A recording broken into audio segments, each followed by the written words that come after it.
we're going through Matthew again, and we're in Matthew chapter 28. I determined to go through this. Sometimes I said to myself, did I bite off more than I can chew?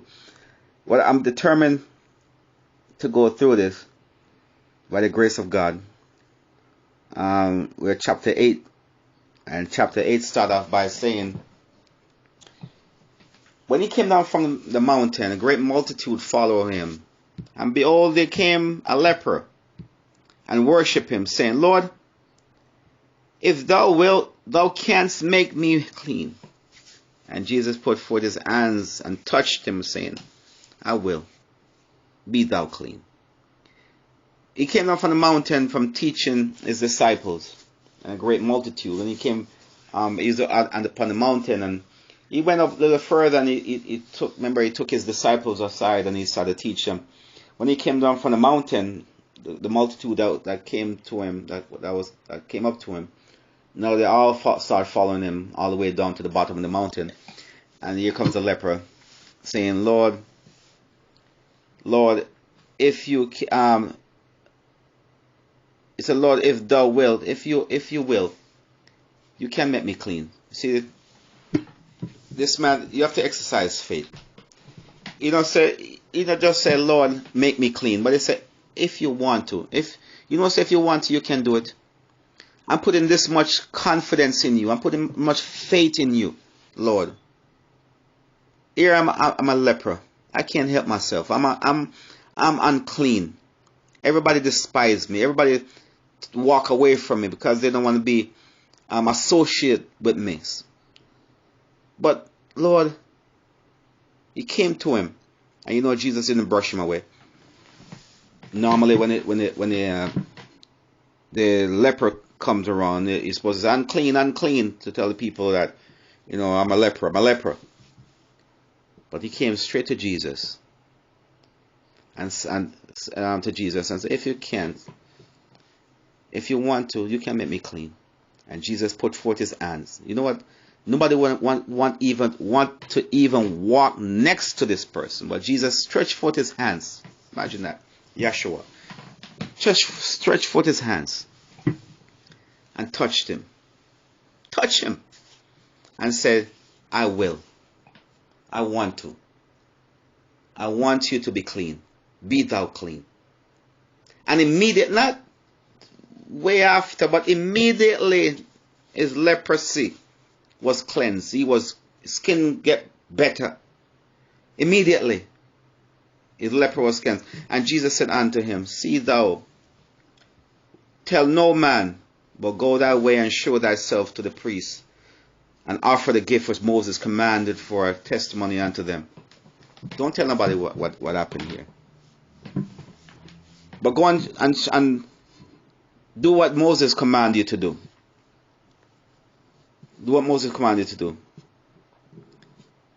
Marvel, and it said, verse 5, and when Jesus was entered into Capernaum, there came unto him a centurion, beseeching him, and saying, Lord, my servant lieth at home sick of the palsy, grievously tormented. And Jesus said unto him, I will come and heal him. The centurion answered and said, Lord, I am not worthy that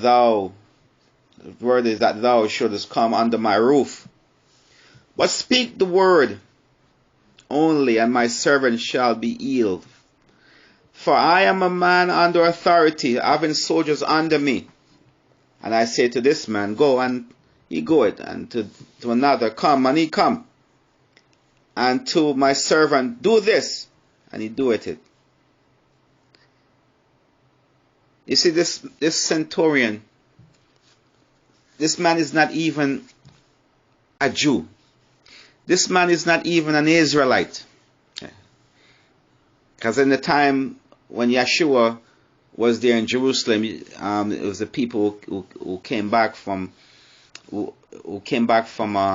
Babylon, and it was two of the tribes that was with Judah was Levi, the priestly tribe, and Benjamin, the younger brother of Joseph, a younger the brother, Benjamin and Joseph.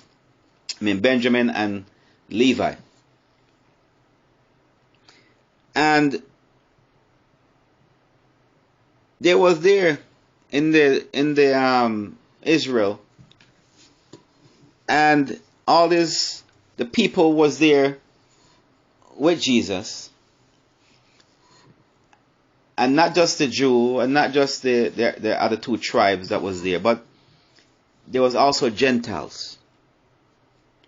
And Gentiles, from what we know from Scripture, is not as though the church always teach us and they tell us that if you're not Jew, you're Gentiles, which is one of the biggest lie. In a sense, yes, but in another sense, no, because it's speaking of a certain set of people. You could be a non-Jew, but you're African, or so-called Africans. And you could be a non-Jew, and you could be from Arabia and some other places. But in this case, you always talk about the Gentiles, and the Gentiles are known through the Bible that they are Europeans, Caucasians, are people who are Greeks and Romans. Those people are called Gentiles. Here is a centurion who is a Gentile. And the Bible always, the Jews always describe the Gentiles and call the Gentiles dogs because they don't associate themselves with the Gentiles. They never associate themselves with them. So they call them, these Gentile dogs. And if we remember through Scripture, when one of the woman who was a Gentile came to him, or was a European, Seraphinium, I can't remember the exact nation that she's from, but you can look it up. She came to him, and Jesus said something to her and said, "It's not good to give the children food, take the children food and cast it to dogs." That was the name that the Jews normally called the Gentiles. Jesus is not joining with them in calling the Gentile dogs, but he just testing the woman, or showing the people, our disciples, this woman's faith. That I use this term that you guys use and call a dog, just like the Jew call her dog. But yet still the woman never gave up. She didn't say, "Well, you call me dog," because when you live in a time like that, just like how we live in this day and age, and people use words like call black people the N-word. So it was back then, they called the Gentiles dogs. So she know what he's saying. It's not good to give the children food, take the children food and give it to dogs. So I say, "Yes, Lord, but even the dogs eat the crumbs that comes from the master table." Even the dogs. So here the man who was a Gentile. He's not a Jew or Israelite. Came to him and said, "Lord, my servant's sick of the palsy. My servant is sick. And I'm not worthy for you to come under my roof. But speak the word. And my servant shall be healed. For I'm a man under authority." He said, "I'm a man who have authority. And I recognize people who have authority. Because I'm a man who have authority. I tell my servant do this, and my servant do it. I say come, and they come. I say go, and you go. They listen. My servant listen to me. I'm not just a person who have authority, but my servant listen to me. When I say go, they go. When I say come, they come. Because there's certain people who have authority, but their servant don't listen to them, or they hesitate, or they kind of like slow coming. But when he said it, I tell my servant go, they don't hesitate, they go. I tell my servant come, they don't hesitate and try to drag their feet, they come. I said do this, They don't like a murmur, whatever. They go and they do it. And I see that you have I know people who have that kind of authority. Not just position, but authority. And you have the authority, you have the power and the authority to tell sickness, to tell deaf man to be healed, to hear, or to tell blind see. You can speak the word to situations and things happen. I see that. I've been watching you. I'm not going by what people tell me or what I heard from people or some kind of story that people sit around and talk about on dinner time. I've been watching you. I'm a centurion. I'm a soldier. I've been watching you for a while. I've been watching how you do things. So I'm not gonna send. I don't just send one of my servants to you because you're worth more than that. I come to you myself. And he explained to Jesus, I'm a man of authority, and I know. So Jesus testing it, just not just testing him, but Jesus is teaching his disciples something. See, when all these things happen, it's not like the Lord don't know what these people are, know what's going to happen. He know them because he told us in the scripture before, he don't need anybody to tell you about the people because he know them and he know what's in man. So he don't need anybody to come explain to, oh, this all men or this all these people are. And this, he said, he know everything that is in man and he know everything. He can read your thoughts. He know everything about you. So it's not like he didn't know. So he's doing all these things to teach his disciples. He have them all around him, and I want to teach you guys something. And the man said, I'm a man under authority, but just speak the word, and my servant will be healed. When Jesus heard it, verse 10, when Jesus heard it, he marveled and said to them that follow. See, now he's teaching them. Say, you see this? And tell the people that follow. It's like he look at them and say, observe. You see this man right here, son? Verily I say unto you, I have not found great faith. No, not in Israel. You see this man right here, son? You see this man right here? Observe him. Look at him. Because this man is not following me around just like I have all you 12 and the others that are following me around and see my work and see all these things and hear my speeches and hear all these things. This man is following me afar off, not close like you guys are close who are touching me and up next to me and every moment and whatever. This man is following me, observing me from afar. And he see all these things about me. He observes these things from afar. You guys are observing me close. You probably could hear me breathing. And this man can tell and can see and have so much faith in me. This man has so much faith in me from afar. And you guys are so close to me and have little faith in me. He said, verily, truly I say unto you, I have not found so great faith. No, not in Israel. Not among my own people. You guys don't have this kind of faith in me. And I say unto you that many shall come from the east and from the west and shall sit down with Abraham and Isaac and Jacob in the kingdom of heaven. He said many people are going to come from the east and the south and the west. Come from all over. And they are going to come and sit down with Abraham and Isaac and Jacob in the kingdom of heaven. They're going to have a meal with Isaac. They're going to meet Abraham. And they're going to meet Jacob. And they're going to meet Abraham, Isaac, and Jacob. They're going to meet them and meal with them. Yeah, some people that you say, when I want to go to heaven, I want to meet so-and-so. I want to meet this person. But they're going to come and they're going to truly meet Abraham and Isaac. Who are these people? These people were men of faith. Abraham, God testified about him. Abraham has so much faith, he was called a friend of God. That's much faith this man has. Do you have faith like that? He's called a friend of God. Abraham believed God. And it was accounted to him for righteousness. And God counted that as righteousness to him. Not just Abraham, but Isaac and Jacob. They're going to sit down with them. But the children, it said, but the children of the kingdom shall be cast out. What are the children of the kingdom? God's chosen people. The Israelites. God's people are going to be cast out. Gentiles are going to come into the kingdom.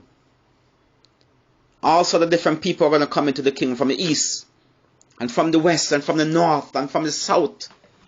All the way down into Africa. All the way to what we so-called Middle East. And from all the way into Europe. And all over. But the children of the kingdom shall be cast out into outer darkness. They don't understand. They don't know. The children of the kingdom, they don't know. They don't get it. Why? Look today. Many are coming to Christ. Many are coming to Christ, but the children of the kingdom, they don't even know themselves. They don't even know who they are. They think that, some of them think that we are this, we are that, we are Egyptians, we are this, we are this kind of people, we are Africans, and we are this, and also the different names that they call themselves. The children of the kingdom, they don't know. That's why my people don't even know. They don't understand who they are. They're going to cast out into outer darkness. But many are coming in. But yet still they don't count themselves worthy to come in. And they're going to sit down with Abraham and Isaac and kingdom and in the kingdom of God. That's why it said in the scripture, though the children of Israel are numerous as the sand that is upon the seashore, there's a remnant of them going to get saved. And it said again, if the Lord have not left us a seed, would have come like Sodom, and we have become like Gomorrah. They're all mixed up.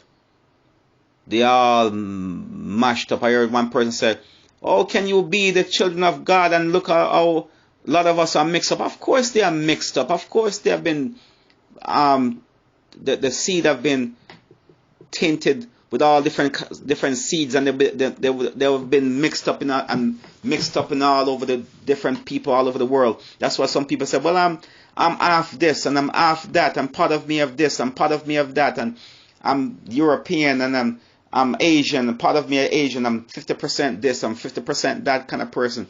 And 40% African or whatever they call themselves. But the children of Israel, if God have not left them a seed, they would have become like Sodom and become like Gomorrah.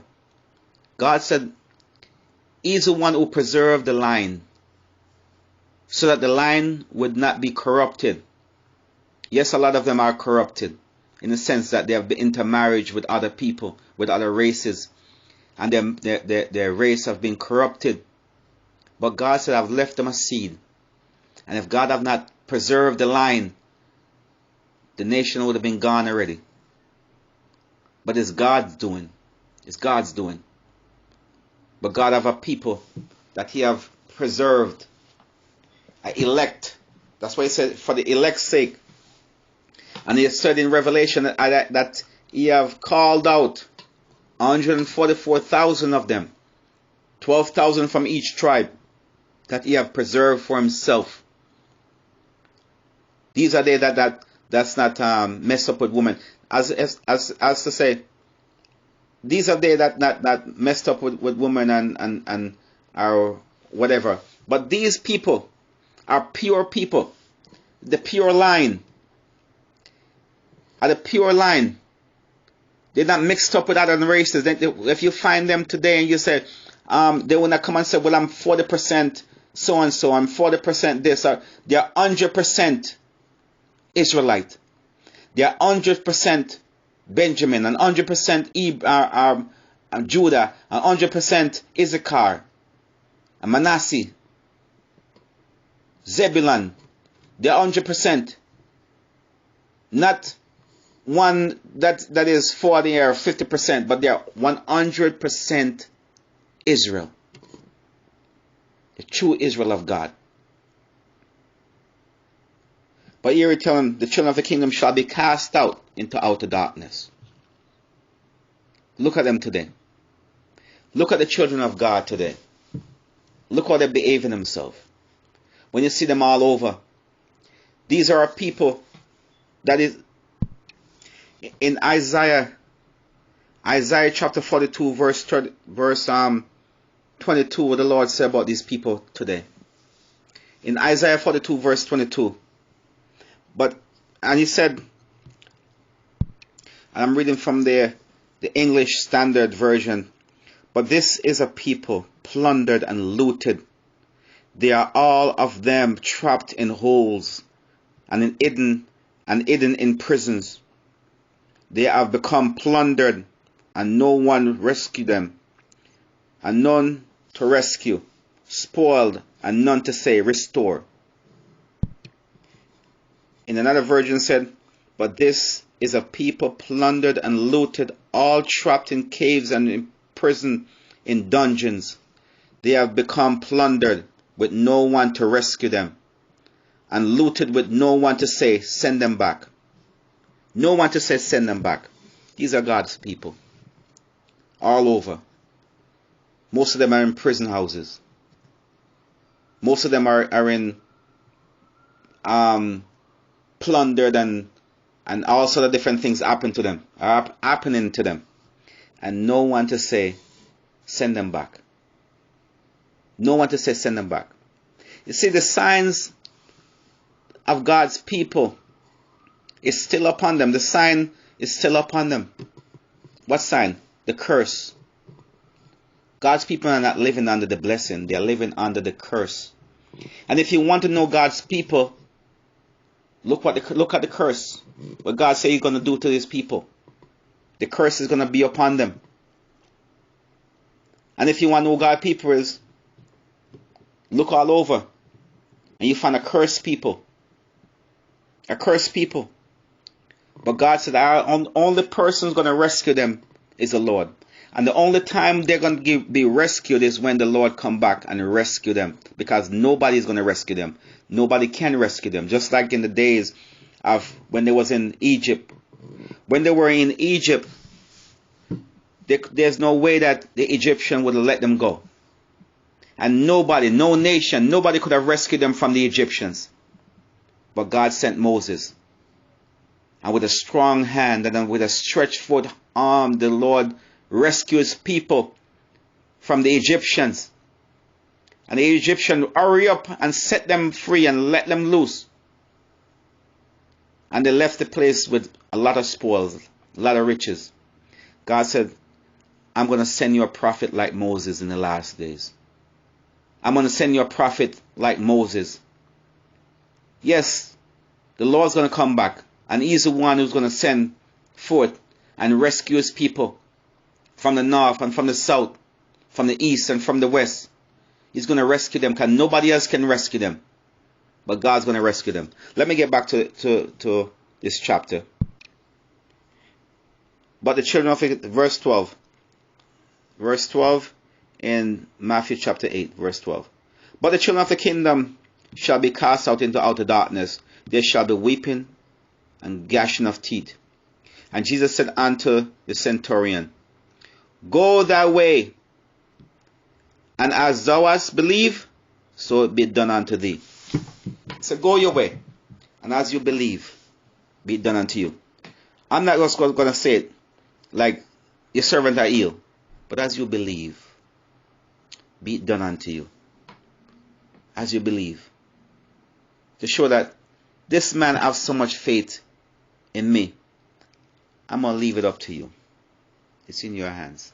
As you believe, it's like you're giving him a sort of blank check. As you believe, be it done unto you.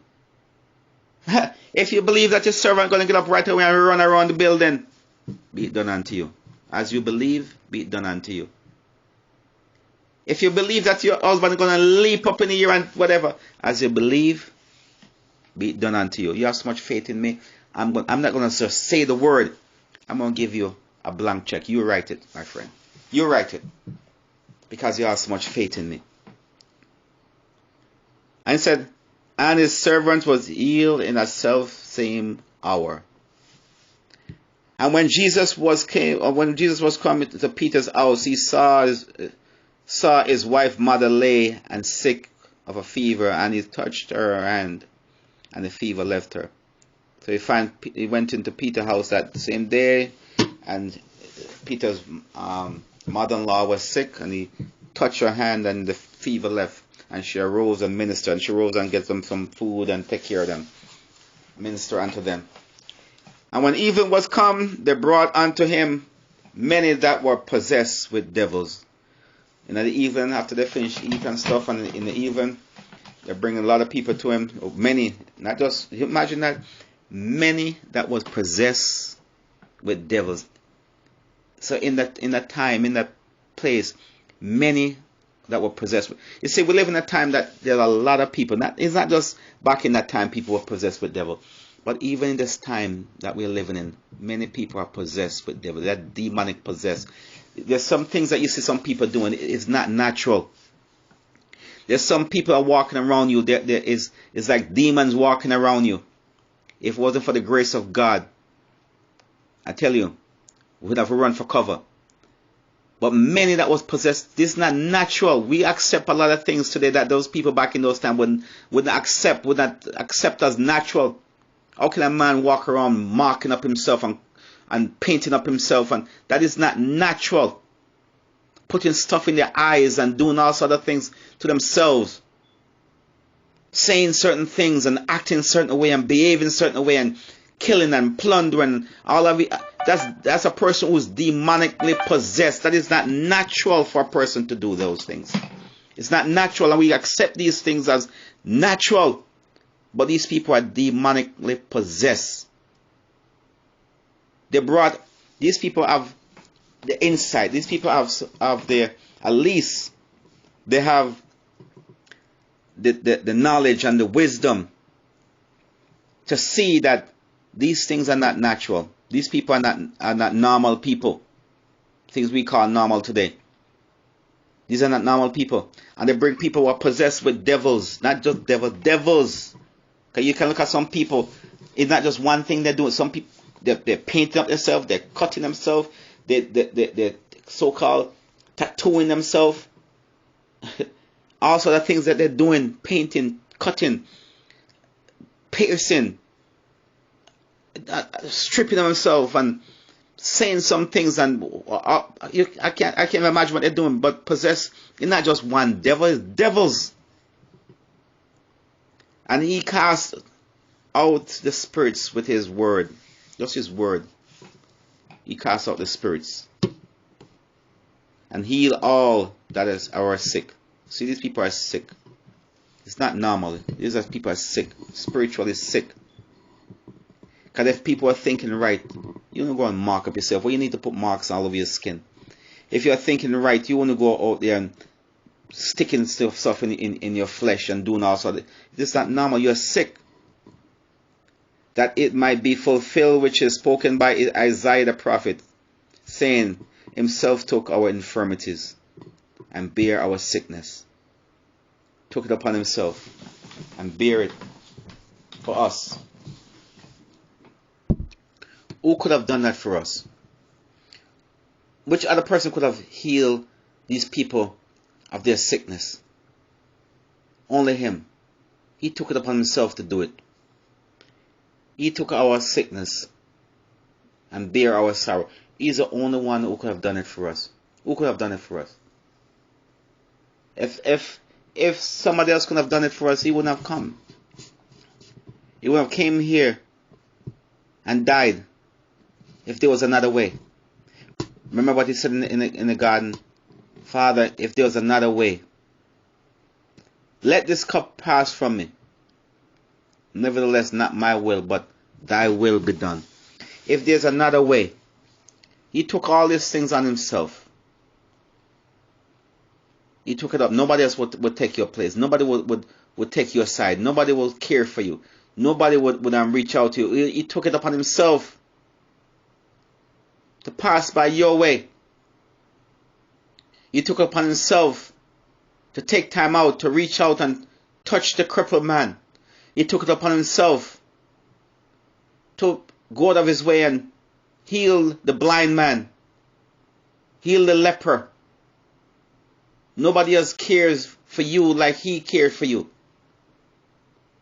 So cast your cares upon me because I care for you. Cast all your stuff upon me. Cast all your sickness. Cast all these things upon me because I care for you. Bring them to me. Bring them to me because I care for you. He always said to the people, he always said to them, bring him to me. Bring this person to me. Why? It's because he wants to show off? Because he wants to show his power? No, because he cares. He sees them as sheep without a shepherd. They're just wandering sheep with nobody who cares for them. But he said, I care for you. And he reached out and he touched them and healed the people. Excuse me, verse 18 said, now when Jesus saw great multitudes about him, he gave commandment to depart into the other side. He said when they say a great multitude, people started to surround them. A lot of people started to surround him and crowd him up and start to, all around him.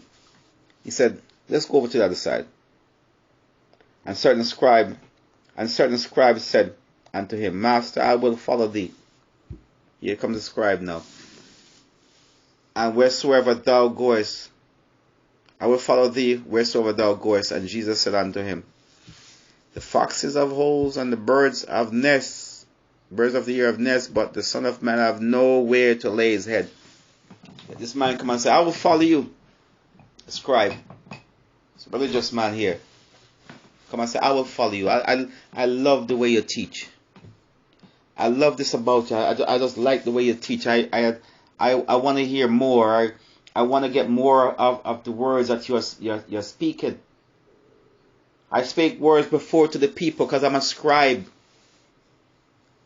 But your words is not like the words that we speak. You speak as one with authority. And you don't speak as all we scribes speak. So the scribes came to him and said, I will follow you. But it's a fox of holes and birds of nests. See, Jesus always tests us. He always tests them. It's a fox of holes, birds of nests, but the Son of Man have nowhere to lay his head. Let you know that this is not about getting money. This is not about getting fame. This walk and this life is not about getting things of the world.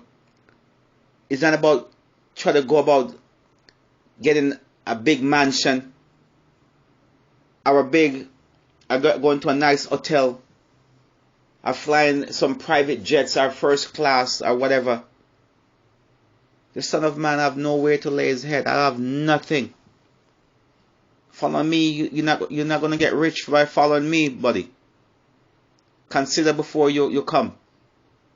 And one of his disciples said unto him, Lord, suffer me. Allow me first to go and bury my father. But Jesus said unto him, follow me and let the dead bury the dead. This man is saying, Lord, I have my father home. I'm the only one taking care of my father.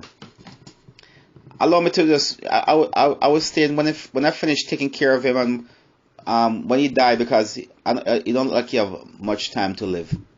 But allow me just to take care of him, and when he passed, I'm going to follow you. But Jesus said, let the dead bury their dead. Let the dead bury their dead. Follow me. He told the people again before, and said, another place he said, if you don't love me more than mother and father and relatives and all the things that you treasure, if you're not worthy of me. You're not worthy of me. If you put all these things in front of me, if you put all these things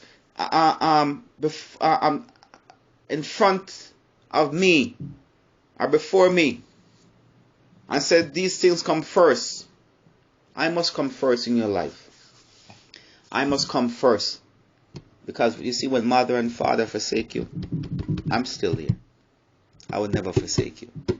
You see, when your children walk out and curse you, I will never leave you or forsake you. I will not turn my back on you.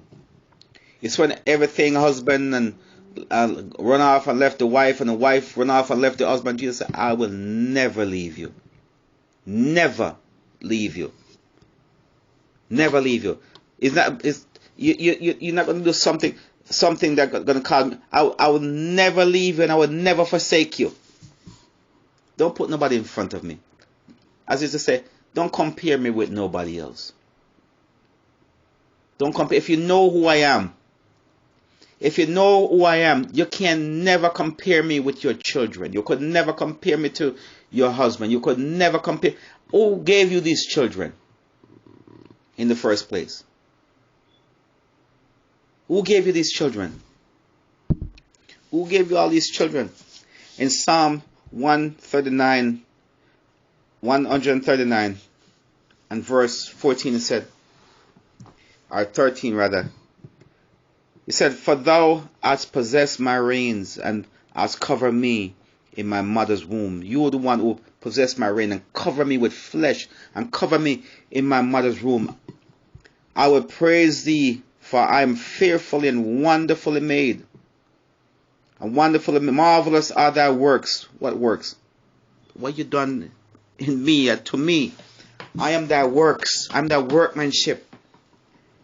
Back up when he said, what works he talking about? For my substance, for thou hast possessed my reins, my skin, my sinews, all that makes me who I am. And thou hast covered me in my mother's womb. You cover me in my mother's womb. And I will praise thee, for I am fearful and wonderfully made. You know, can you imagine this? Wonderfully made, marvelous are thy works, and that my soul know it very well. I know this very well. My substance was not hidden from thee. Oh, he said my substance was not hidden from thee. I will become. See, I like how the King James put it. Because you don't hide nothing. Before you become somebody, before you become something, you were substance. You came from your Father. My substance was not hidden from thee when I was made in secret. You think about this for yourself. And curiously wrought in the lowest part of the earth, thine eyes did see my substance. Here again, yet being unperfect. That means I wasn't even formed yet. I was just a substance, yet being unperfect. And in thy book all my members were written. Not are written, were written. When I was a substance, it was written already. All my members. How much fingers am I going to have? How much hands I'm going to have? How many feet? Eyes. Everything about me. It was written already in your book. You wrote it down in your book. All my members are written, which in continuous were fashioned. Yet as yet, there was none of them. As is to say, there was nothing yet. There was no form of me yet. Nothing. I wasn't even a little. Well, sometimes a tadpole. I was nothing. I was nothing. Just a substance. When as yet there was none of them. No hands, no feet, nothing of me. How precious also are thy thoughts unto me. Oh God, think about you before you even come to being. How precious are thy thoughts unto me. Oh God, how great is the sum of them. How great do you think about me? Not just a little bit, but how great is the sum of them. You think about me a lot. If I should count them, they are more than the numbers of the sand. When I'm awake, I'm still with thee. See, you're not a second thought to God.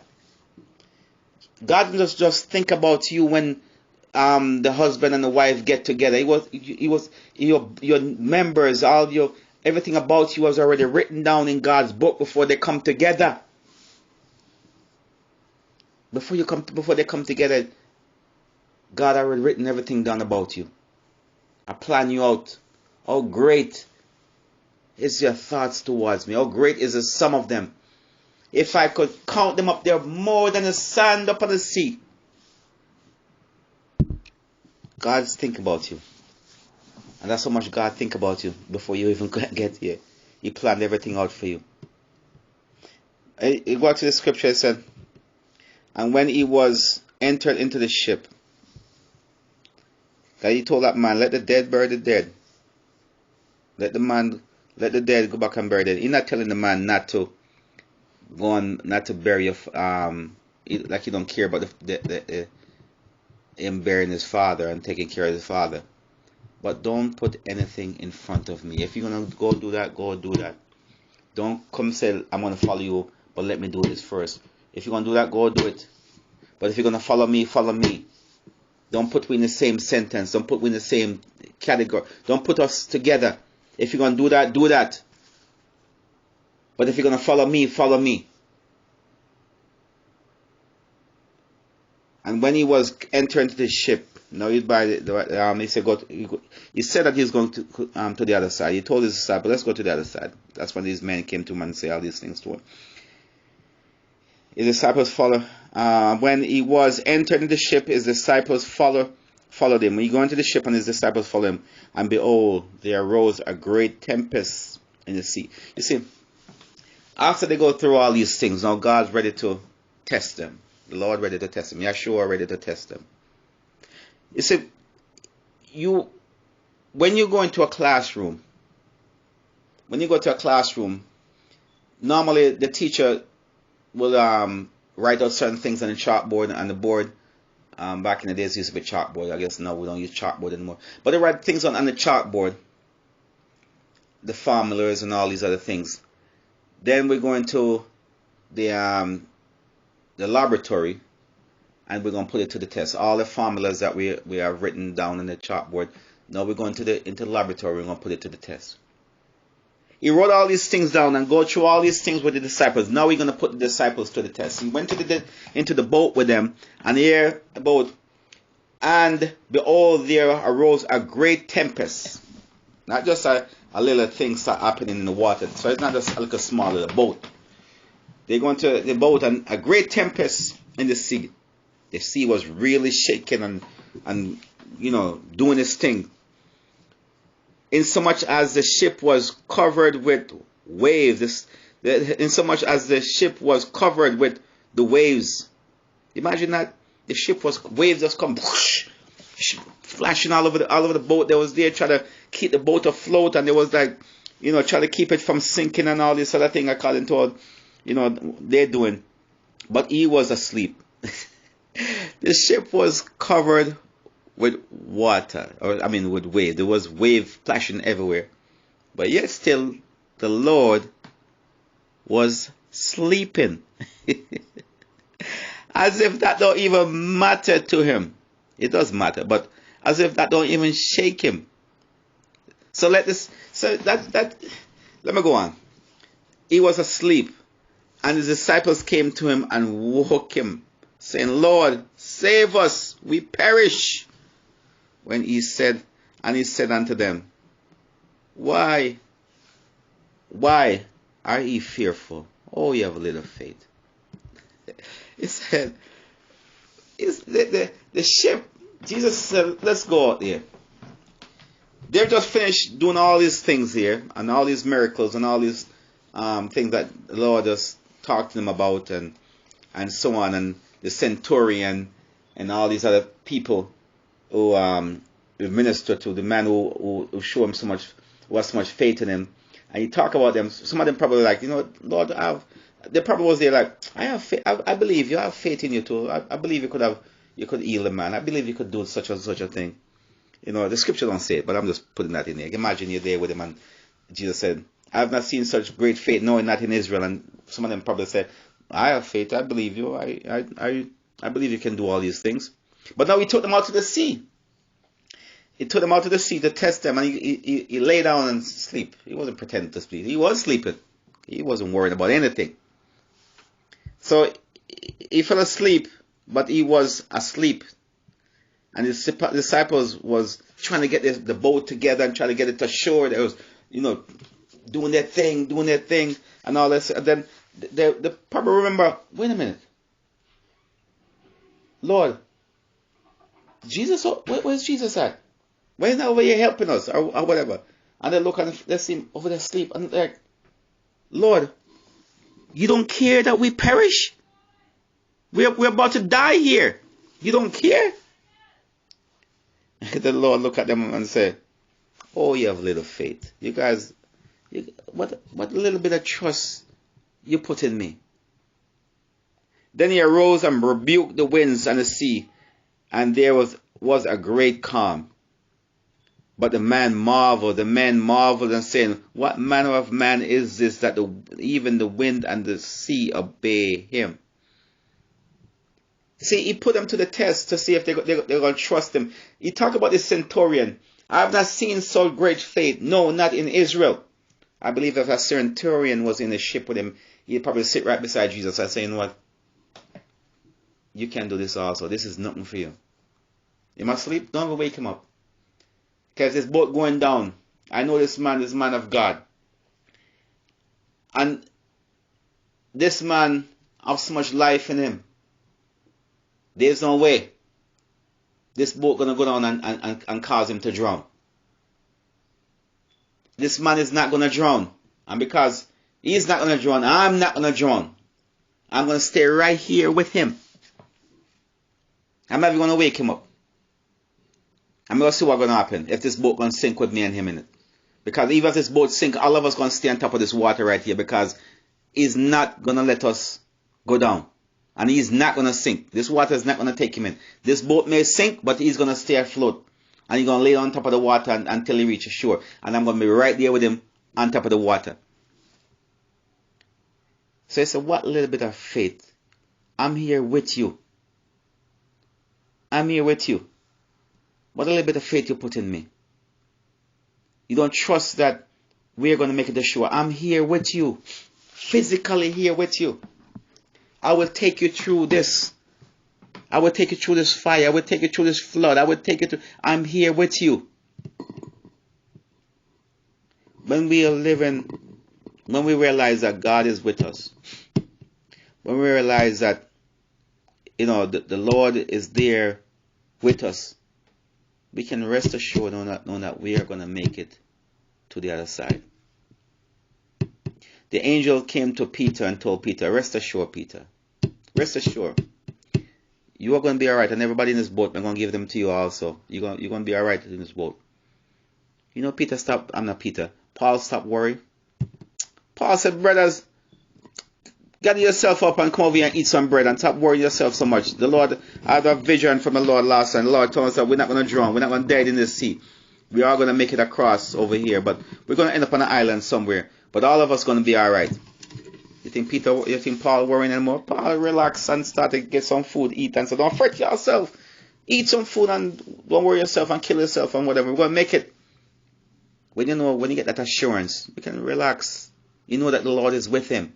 The Lord give him assurance that I am with you. You're not going to die in the sea, Paul. You're going to make it out this terrible storm. The Lord is with them. And when the Lord is with you, and you have that assurance that the Lord is with you, you can just rest assured. Rest and be easy. But it comes again, and you say, okay, I know this. Is your walk that you have to have with him. It's not just to talk the talk, but to walk the walk and to live the life that he called you to live. So that you can walk closely to him, so that you can feel his presence. You can know that he is there with you always.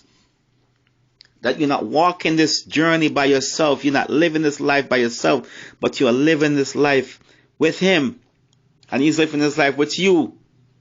You with him. Not by yourself. Not I, but Christ in me.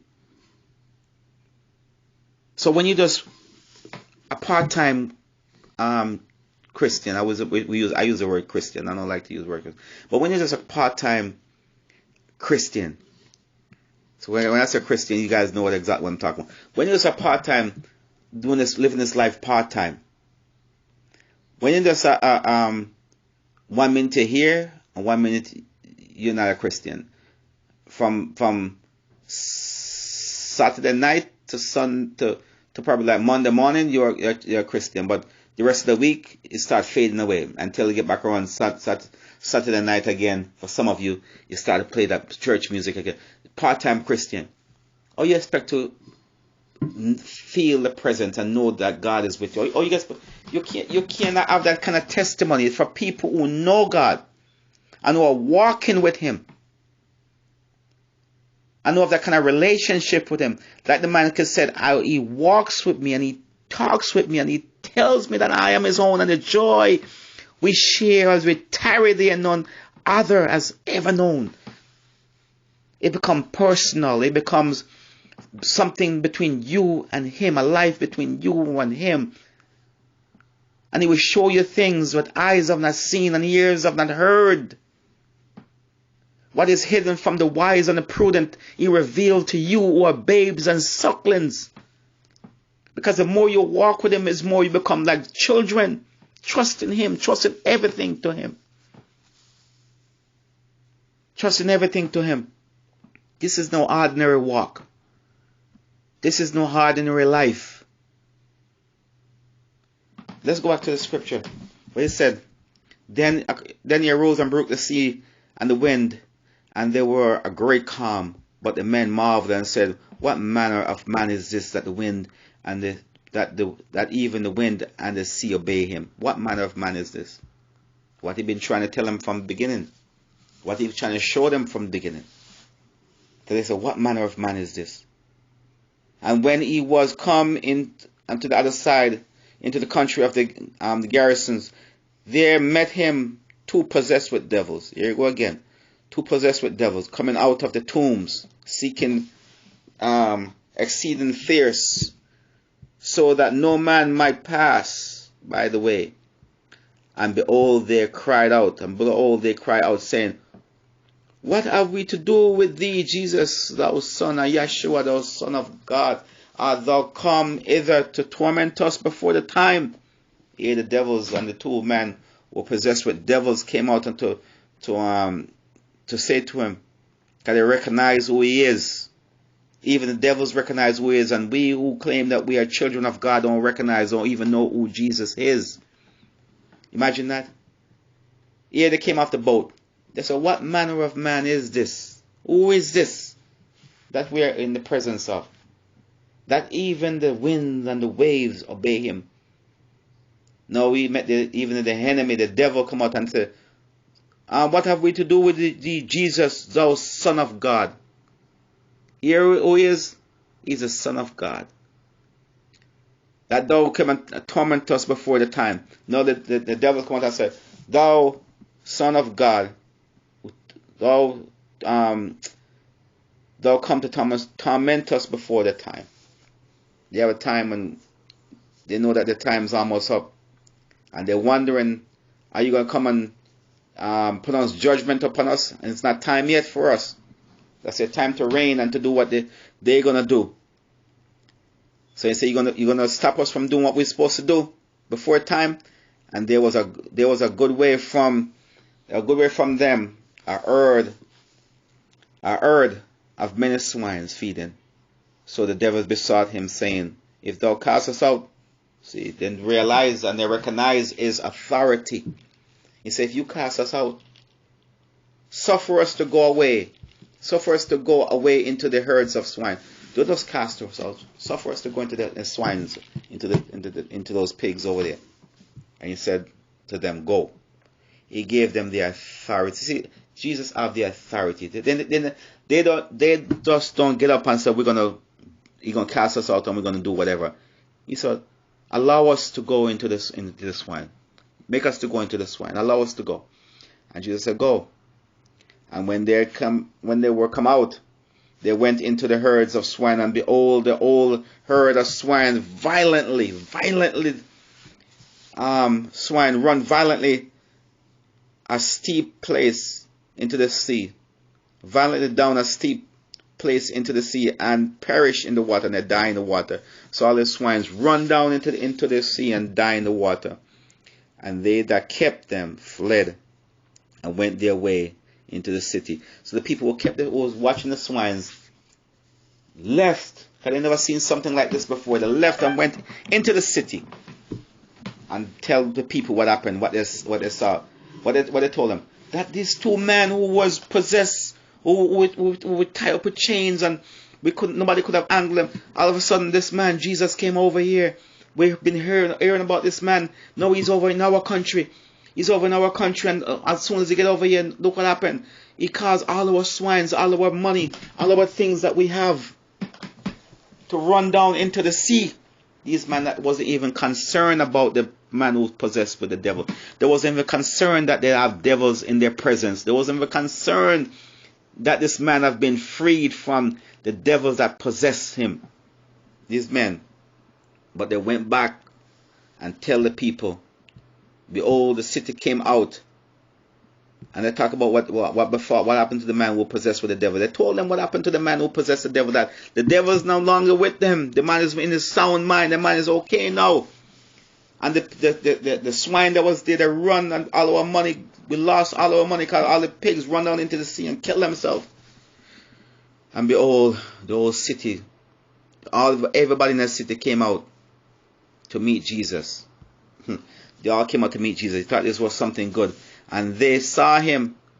When they see him, you thought they were going to greet him and bring him into the city and want him to heal the people. What they did, they besought him and begged him that he would depart out of their coast. Leave our land. You just came here and we lost all our money from the pigs. Now if you come into the city, you know how much money we're going to lose? We're going to lose a lot of money. Get this man out of here. He's going to wipe us out. They wasn't worried about the people who are possessed all around them, but they worried about their money and the gains that they're going to lose. Get out of here. Get them out of here. Leave. Don't come no further. Leave at our coast. Don't come no further. Go back. Everybody in the city, everybody besought him to leave their coast. We have to be careful. We have to be careful. There wasn't concern about the people who was possessed. There was a concern about all the man have been restored, and one of their own people have now become whole and become better, but about what they've lost. When you start to serve God, you're going to lose a lot of things. You're going to lose friends. You're going to lose possessions. You're going to lose a lot of things. But he said, anybody who lose all these things for the sake of me will get back. I think we said tenfold or 100-fold. I can't remember. You look it up. Anybody who lose all these things, you will not go. You will not overlook it, because you put God first, and you count the cost. And when you count the costs and you lost that which you have counted, you count what you're going to lose, and when you lose what you have counted for Christ, God says you're going to get it back you're going to get back way more than you lost. A lot more than you lost. Choose God and live. Choose him because he cares for you. Choose him because, again, he will not leave you or forsake you. And when he come your way, don't run him away. Don't turn him back because you're going to lose money. You're going to lose fame. You're going to lose your name that you have out there in the streets or wherever you have your name at. Because it will profit you later. It will profit you later when you gain Christ. Way more. It profit you way more. I'm going to stop right there. God bless you. And that's chapter 8. Matthew chapter 8. Good night.